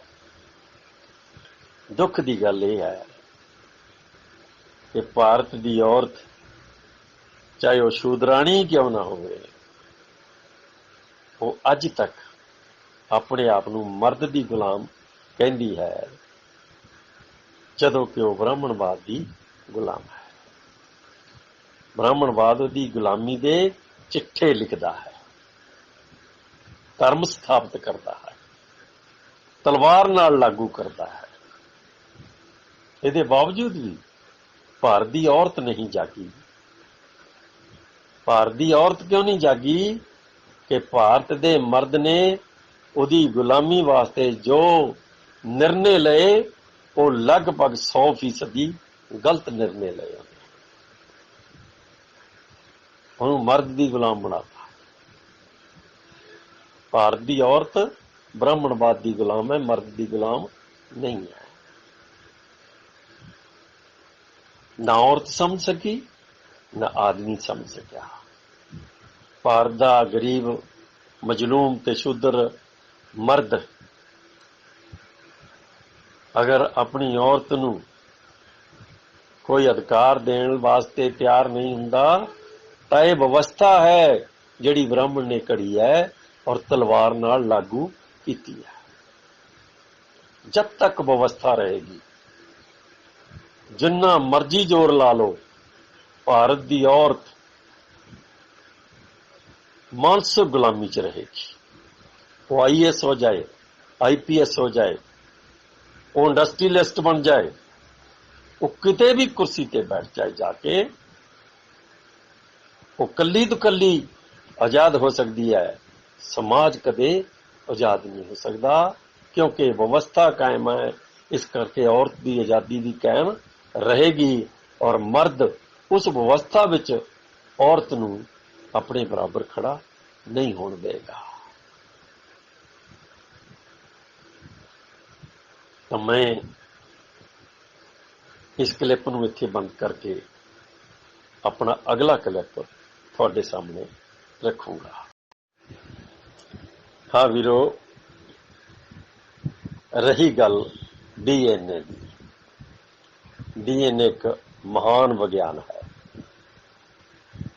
ਜੋ ਸੰਸਾਰ ਦੀਆਂ ਨਸਲਾਂ ਨੂੰ ਅਲੱਗ-ਅਲੱਗ ਕਰ ਦਿੰਦਾ ਹੈ। ਜਿਵੇਂ ਉਹ ਪਸ਼ੂਆਂ ਦੇ ਅਲੱਗ-ਅਲੱਗ DNA ਕਰਕੇ ਮਨੁੱਖ ਨੇ ਉਹਨਾਂ ਦੀ ਜਾਣਕਾਰੀ ਹਾਸਲ ਕੀਤੀ ਹੈ, ਇਸੇ ਤਰ੍ਹਾਂ ਮਨੁੱਖ ਦੀਆਂ ਨਸਲਾਂ ਦੇ DNA ਕਰਕੇ ਵੀ ਵੱਡੀ ਜਾਣਕਾਰੀ ਹਾਸਲ ਕੀਤੀ ਗਈ ਹੈ। ਜਿਵੇਂ ਕਾਲਿਆਂ ਦੀ ਇੱਕ ਨਸਲ ਹੈ, ਪੀਲਿਆਂ ਦੀ ਇੱਕ ਨਸਲ ਹੈ, ਕਣਕਵੰਨਿਆਂ ਦੀ ਇੱਕ ਨਸਲ ਹੈ, ਮੂਲ ਵਾਸੀਆਂ ਦੀ ਵੀ ਇੱਕ ਨਸਲ ਹੈ, ਤੇ ਬ੍ਰਾਹਮਣਾਂ ਦੀ ਯੂਰੇਸ਼ੀਅਨ ਨਸਲ ਹੈ। ਚਾਹੇ ਇਹ ਸਭ ਆਦਮੀ ਹੈ, ਪਰ ਇਹਨਾਂ ਵਿੱਚ ਅਲੱਗ-ਅਲੱਗ ਸਥਾਨਾਂ ਤੇ ਰਹਿੰਦਿਆਂ ਜੋ ਪਰਿਵਰਤਨ ਆਇਆ, ਜਾਂ ਫਿਰ ਇਹਨਾਂ ਦੀ ਬਣਤਰ 'ਚ ਜਿਹੜੇ ਪਿਛਲੇ ਹਾਲਤਾਂ ਨੇ ਲੱਖਾਂ ਸਾਲ ਪ੍ਰਭਾਵ ਪਾਇਆ, ਉਹਨਾਂ ਨੂੰ ਗਿਣਨਾ, ਮਿਥਣਾ, ਸਮਝਣਾ, ਪਛਾਣਨਾ ਇਹ DNA ਦਾ ਕੰਮ ਹੈ। ਬ੍ਰਾਹਮਣ ਦਾ DNA ਯੂਰੇਸ਼ੀਅਨ ਲੋਕਾਂ ਦਾ DNA ਹੈ। ਜਦੋਂ ਭਾਰਤ ਦੀਆਂ ਔਰਤਾਂ ਦਾ DNA ਚੈੱਕ ਕੀਤਾ ਗਿਆ, ਤਾਂ ਭਾਰਤ ਦੀਆਂ ਸਾਰੀਆਂ ਔਰਤਾਂ ਦਾ DNA ਮੂਲ ਵਾਸੀ ਔਰਤਾਂ ਦਾ DNA ਹੈ, ਬ੍ਰਾਹਮਣ ਨਾਲ ਨਹੀਂ ਮਿਲਦਾ।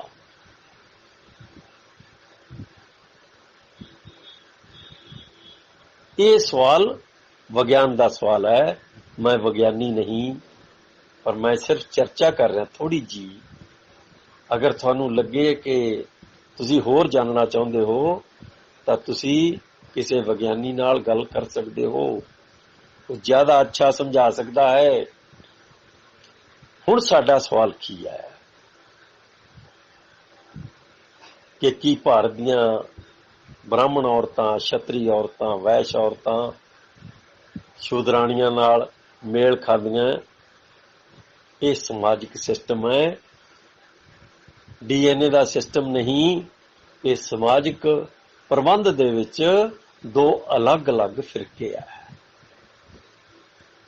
ਬ੍ਰਾਹਮਣ ਦੀ ਔਰਤ ਜੋ ਹਜ਼ਾਰਾਂ ਸਾਲ ਉਹਦੇ ਕੋਲ ਰਹੀ, ਛਤਰੀ ਦੀ ਔਰਤ ਜੋ ਹਜ਼ਾਰਾਂ ਸਾਲ ਤੋਂ ਉਹਦੇ ਕੋਲ ਰਹੀ, ਵੈਸ਼ ਦੀ ਔਰਤ ਜੋ ਹਜ਼ਾਰਾਂ ਸਾਲ ਤੋਂ ਉਹਦੇ ਕੋਲ ਰਹੀ, ਉਹਨਾਂ ਦੇ ਦਿਮਾਗਾਂ 'ਚ ਬ੍ਰਾਹਮਣਵਾਦ ਘਰ ਘਰ ਗਿਆ ਹੈ।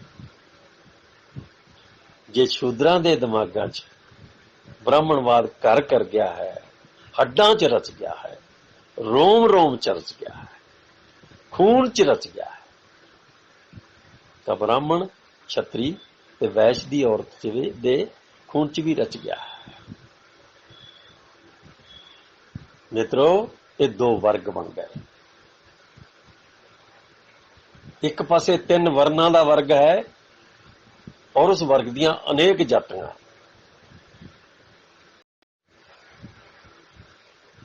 ਜਿਵੇਂ ਵੇਦੀ ਹੈ, ਉਹ 1 ਵੇਦ ਪੜ੍ਹ ਸਕਦਾ ਹੈ, ਦਵੇਦੀ ਹੈ 2 ਵੇਦ ਪੜ੍ਹ ਸਕਦਾ ਹੈ, ਤਰਵੇਦੀ 3 ਵੇਦ ਪੜ੍ਹ ਸਕਦਾ ਹੈ, ਚਤੁਰਵੇਦੀ 4 ਵੇਦ ਪੜ੍ਹ ਸਕਦਾ ਹੈ, ਔਰ ਚਾਰਾਂ 'ਚ ਅੰਤਰ ਹੈ।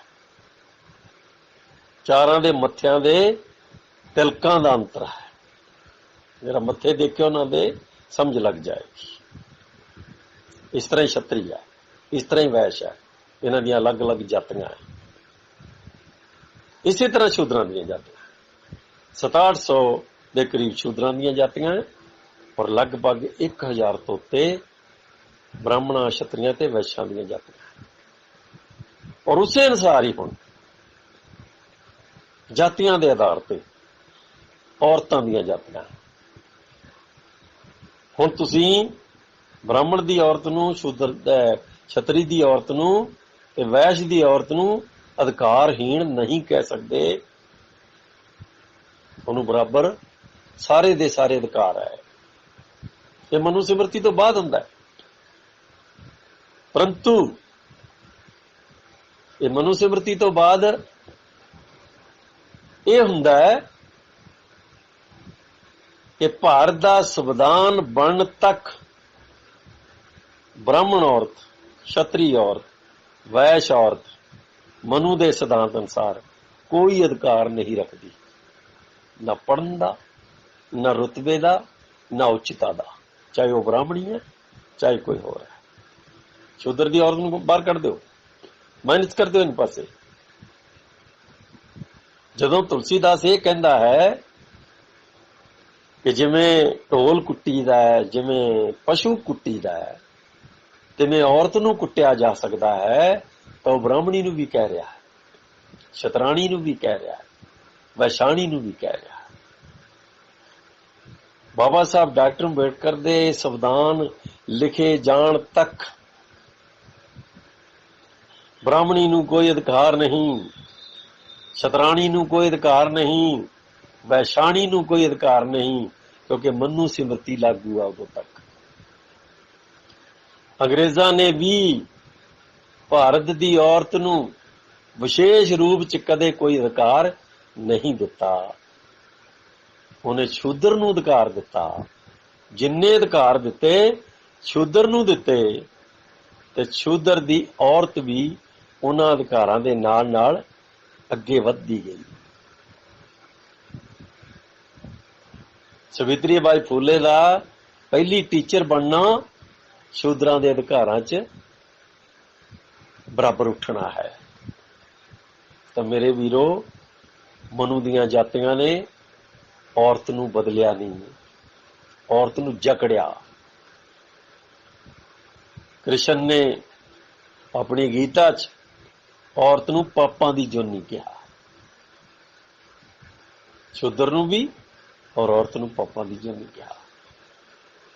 ਔਰ ਮੈਂ ਇਹ ਜਿਹੇ ਸ਼ਲੋਕ ਭਾਰਤੀ ਲੋਕ ਨੀਚ ਕਿਵੇਂ ਮਿਲੇ 'ਚ ਦਰਜ ਕੀਤੇ ਹੈ, ਜਿਨ੍ਹਾਂ 'ਚ ਲਿਖਿਆ ਕਿ ਫਲਾਂ ਫਲਾਂ ਔਰਤ ਨਾਲ ਅਗਰ ਤੁਸੀਂ ਗੁਨਾਹ ਕਰੋਗੇ ਤਾਂ ਤੁਹਾਨੂੰ ਇਹਨਾਂ ਇਸ਼ਨਾਨਾਂ ਦਾ ਫਲ ਮਿਲੇਗਾ। ਇਹ ਸ਼ਬਦ ਜਿਹੜੇ ਆ, ਸ਼ਲੋਕ, ਇਹ ਭਾਰਤੀ ਲੋਕ ਨੀਚ ਕਿਵੇਂ ਮਿਲੇ 'ਚ ਦਰਜ ਹੈ, ਔਰ ਉਹਨਾਂ ਜਾਤੀਆਂ ਦੇ ਨਾਂ ਦਰਜ ਹੈ ਜਿਨ੍ਹਾਂ ਦੀਆਂ ਔਰਤਾਂ ਹੋ। ਤਾਂ ਮੈਂ ਮਿੱਤਰੋ ਇਹ ਸਾਰੀ ਵਾਰਤਾਲਾਪ ਨੂੰ ਤੁਹਾਡੇ ਸਾਹਮਣੇ ਰੱਖ ਕੇ ਇਹਨੂੰ ਅਖੀਰ ਵੱਲ ਲੈ ਕੇ ਜਾਣਾ ਚਾਹੁੰਦਾ ਹਾਂ ਕਿ ਤੁਸੀਂ ਜਾਂ ਭਾਰਤ ਦੀ ਔਰਤ ਅੱਜ ਜੋ ਹੈ ਉਹ 26 ਜਨਵਰੀ 1950 ਦੇ ਸੰਵਿਧਾਨ ਦੇ ਅਧੀਨ ਹੈ। ਇੰਦਰਾ ਗਾਂਧੀ ਦਾ ਪਤੀ ਮਰ ਗਿਆ ਸੀ, ਬ੍ਰਾਹਮਣ ਦੇ ਸਿਧਾਂਤ ਅਨੁਸਾਰ ਉਹਨੂੰ ਅੱਗ 'ਚ ਛਾਲ ਮਾਰ ਕੇ ਮਰਨ ਦਾ ਹੁਕਮ ਸੀ, ਪਰ ਉਹ ਪ੍ਰਧਾਨ ਮੰਤਰੀ ਬਣ ਗਏ। ਮਾਇਆਵਤੀ ਚਮਾਰਾਂ ਦੀ ਕੁੜੀ ਹੈ, 26 ਜਨਵਰੀ 1950 ਦੇ ਸੰਵਿਧਾਨ ਅਨੁਸਾਰ ਉਹ ਮੁੱਖ ਮੰਤਰੀ ਬਣ ਗਈ। ਮਮਤਾ ਬੈਨਰਜੀ ਬ੍ਰਾਹਮਣੀ ਹੈ, ਇੱਕ ਮਦਰਾਸ ਦੇ ਵਿੱਚ ਬ੍ਰਾਹਮਣੀ ਹੈ, ਦੋਨੇ ਮੁੱਖ ਮੰਤਰੀ ਹੈ। ਇਹਨਾਂ ਦਾ ਮਨੁਸਿਮਰਤੀ ਦਾ ਅਧਿਕਾਰ ਇਹ ਹੈ ਕਿ ਦੋਨੇ ਪਤੀ ਦੇ ਮਰਨ ਤੋਂ ਬਾਅਦ ਇਹ ਚਿਖਾ ਛਾਲ ਮਾਰਦੀਆਂ। ਅੰਗਰੇਜ਼ਾਂ ਨੇ ਕਾਨੂੰਨ ਬਦਲ ਦਿੱਤੇ, ਬਾਬਾ ਸਾਹਿਬ ਨੇ ਮੁਕੰਮਲ ਰੂਪ 'ਚ ਕਾਨੂੰਨ ਬਦਲਤਾ ਕਿ ਕਿਸੇ ਵੀ ਔਰਤ ਨੂੰ ਮਰਦ ਤੋਂ ਛੋਟਾ ਕਰਕੇ ਨਹੀਂ ਰੱਖਿਆ ਜਾ ਸਕਦਾ। ਬਾਬਾ ਸਾਹਿਬ ਨੇ 1942 'ਚ ਹੀ ਔਰਤਾਂ ਦੇ ਅਧਿਕਾਰਾਂ ਦੀ ਨਿਸ਼ਾਨਦੇਹੀ ਨਹੀਂ ਕੀਤੀ। ਅਧਿਕਾਰ ਉਹਨਾਂ ਨੇ ਲੇਬਰ ਮੰਤਰੀ ਦੇ ਤੌਰ ਤੇ ਮਿਥ ਦਿੱਤੇ ਸੀ ਇਹਨਾਂ ਦੇ। ਉਹੀ ਅਧਿਕਾਰ ਭਾਰਤ ਦੇ ਸੰਵਿਧਾਨ 'ਚ ਆਏ। ਸੋ ਮੇਰੇ ਵੀਰੋ, ਅੱਜ ਭਾਰਤ ਦੀਆਂ ਉਤਲੀਆਂ ਜਾਤੀਆਂ ਦੀਆਂ ਔਰਤਾਂ ਬ੍ਰਾਹਮਣਵਾਦ ਨੂੰ ਸਿਰ ਤੇ ਉਠਾ ਕੇ ਚੱਲਣ ਵਾਲੀਆਂ ਔਰਤਾਂ ਹੈ। ਉਹ ਬ੍ਰਾਹਮਣਵਾਦ ਦੇ ਖਿਲਾਫ ਬਗਾਵਤ ਨਹੀਂ ਕਰਦੀਆਂ, ਉਹ ਸ਼ਨੀ ਦੇਵਤਾ ਦੇ ਮੰਦਿਰ 'ਚ ਜਾ ਕੇ ਮੱਥਾ ਟੇਕਣਾ ਪਸੰਦ ਕਰਦੀਆਂ, ਕਿਉਂਕਿ ਉਹਨਾਂ ਨੂੰ ਬ੍ਰਾਹਮਣਵਾਦ ਤੋਂ ਕੋਈ ਘਿਣ ਨਹੀਂ ਹੈ।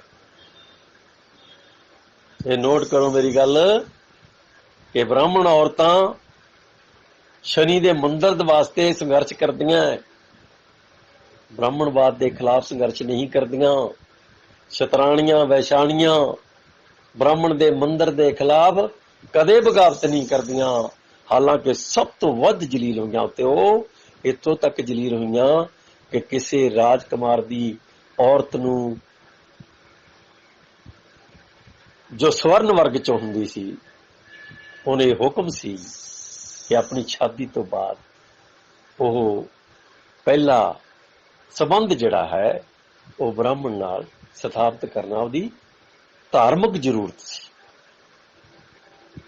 ਇਹ ਮੈਂ ਨਹੀਂ ਕਹਿ ਰਿਹਾ, ਉਹਦੇ ਗ੍ਰੰਥਾਂ 'ਚ ਲਿਖਿਆ ਹੋਇਆ।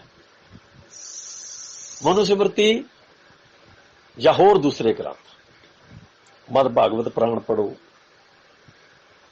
ਗਰੁੜ ਪੁਰਾਣ ਪੜੋ,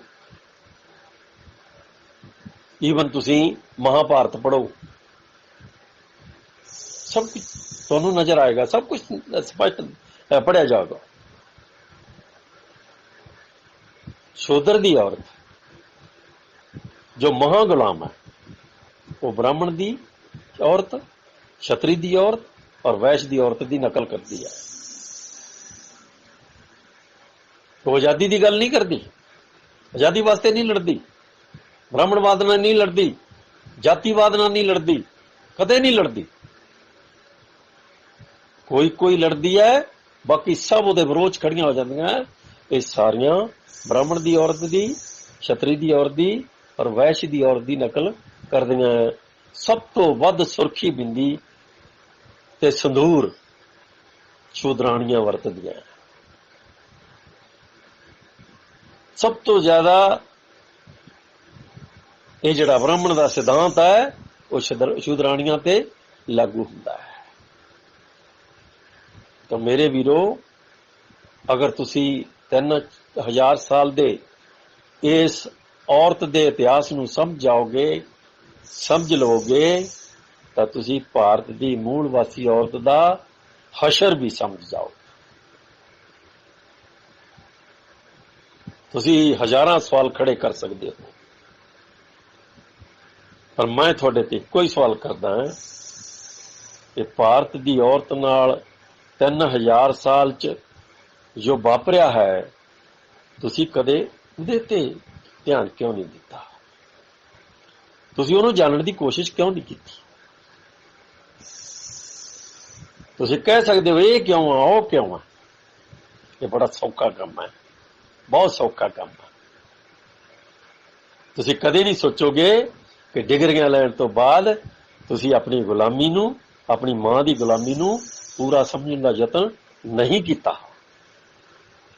ਤਾਂ ਮੇਰੇ ਵੀਰੋ, ਮੈਂ ਇੰਨਾ ਕੁ ਜੋ ਤੁਹਾਡੇ ਸਾਹਮਣੇ ਚਰਚਾ ਵਿਚਾਰ ਰੱਖਿਆ ਹੈ, ਮੈਂ ਬਹੁਤ ਕੁਝ ਹੋਰ ਬੋਲ ਸਕਦਾ ਹੈ, ਬਹੁਤ ਕੁਝ ਹੋਰ ਬੋਲਾਂਗਾ, ਬਹੁਤ ਕੁਝ ਹੋਰ ਸਮਝਾਵਾਂਗਾ। ਮੈਂ ਆਪਣੀ ਗੁਲਾਮੀ ਦੇ ਕਾਰਨਾਂ ਨੂੰ ਤੁਹਾਡੇ ਸਾਹਮਣੇ ਰੱਖ ਰਿਹਾ ਹਾਂ ਔਰ ਤੁਹਾਡੀ ਮਾਨਸਿਕ ਗੁਲਾਮੀ ਦੇ ਕਾਰਨਾਂ ਨੂੰ ਵੀ ਤੁਹਾਡੇ ਸਾਹਮਣੇ ਰੱਖ ਰਿਹਾ ਹਾਂ। ਤੁਸੀਂ ਅਜੇ ਮਾਨਸਿਕ ਆਜ਼ਾਦੀ ਪ੍ਰਾਪਤ ਕਰਨੀ ਹੈ। ਮਾਨਸਿਕ ਆਜ਼ਾਦੀ ਸਭ ਤੋਂ ਖਤਰਨਾਕ, ਮਾਨਸਿਕ ਗੁਲਾਮੀ ਸਭ ਤੋਂ ਖਤਰਨਾਕ ਚੀਜ਼ ਹੈ। ਅਸੀਂ ਲੋਕ ਇਕੱਲੇ ਗੁਲਾਮ ਨਹੀਂ ਹਾਂ, ਮਾਨਸਿਕ ਗੁਲਾਮ। ਸਾਨੂੰ ਜ਼ਿੰਦਗੀ ਦੇ ਸੱਚ ਦਾ ਨਹੀਂ ਪਤਾ, ਅਸੀਂ ਪੂਰਾ ਸੱਚ ਜਾਣਿਆ ਨਹੀਂ ਹੈ। ਸਾਡੀਆਂ ਵੱਡੀਆਂ ਵੱਡੀਆਂ ਡਿਗਰੀਆਂ ਸਾਡੀ ਮਾਨਸਿਕ ਗੁਲਾਮੀ ਦੀ ਨਿਸ਼ਾਨਦੇਹੀ ਨਹੀਂ ਕਰਦੀਆਂ। ਸੋ ਮੇਰੇ ਵੀਰੋ, ਮੇਰੇ ਵੀਰ ਸੁੱਖਾ ਸਿੰਘ ਜੀ, ਤੁਸੀਂ ਮੇਰੀਆਂ ਗੱਲਾਂ ਵੱਲ ਪੂਰਾ ਧਿਆਨ ਦੇਣਾ ਹੈ, ਜ਼ਿੰਦਗੀ ਨੂੰ ਪੂਰਾ ਸਮਝਣ ਦਾ ਕੋਸ਼ਿਸ਼ ਕਰਨਾ ਹੈ, ਆਪਣੀਆਂ ਮਾਵਾਂ ਭੈਣਾਂ ਧੀਆਂ ਦੀ ਗੁਲਾਮੀ ਨੂੰ ਅੰਤ ਤੱਕ ਸਮਝਣਾ, ਜਿੱਥੋਂ ਤੱਕ ਗੁਲਾਮੀ ਜਾਂਦੀ ਹੈ ਉੱਥੋਂ ਤੱਕ ਸਮਝਣਾ। ਮੈਨੂੰ ਲੱਗਦਾ ਹੈ ਕਿ ਤੁਸੀਂ ਮੇਰਾ ਸਾਥ ਦਿਓਗੇ। ਮੈਨੂੰ ਲੱਗਦਾ ਹੈ ਕਿ ਤੁਸੀਂ ਆਜ਼ਾਦੀ ਨੂੰ ਹੋਰ ਮਜ਼ਬੂਤ ਹੋ ਕੇ ਅੱਗੇ ਲੈ ਕੇ ਜਾਓਗੇ, ਕਿਉਂਕਿ ਭਾਰਤ ਦੀ ਔਰਤ ਜੋ ਮੂਲ ਵਾਸੀ ਔਰਤ ਹੈ, ਉਹਦਾ ਹਸ਼ਰ ਸਾਡੇ ਨਾਲੋਂ ਬਹੁਤ ਭੈੜਾ ਹੋਇਆ ਹੈ। ਮੈਂ ਉਹ ਵਰਣਨ ਨਹੀਂ ਕਰ ਸਕਦਾ ਜਿਹੜਾ ਸਾਡੀ ਔਰਤ ਨਾਲ ਹੋਇਆ ਹੈ। ਤਾਂ ਮੈਂ ਇਹਨਾਂ ਸ਼ਬਦਾਂ ਨਾਲ ਤੁਹਾਡਾ ਧੰਨਵਾਦ ਕਰਦਾ, ਸਾਰੇ ਵੀਰਾਂ ਦਾ ਤੁਹਾਡੇ ਤੋਂ ਰਜਾ ਲੈਣਾ ਹੈ। ਜੈ ਭੀਮ, ਜੈ ਭਾਰਤ, ਨਮੋ ਬੁੱਧਾ।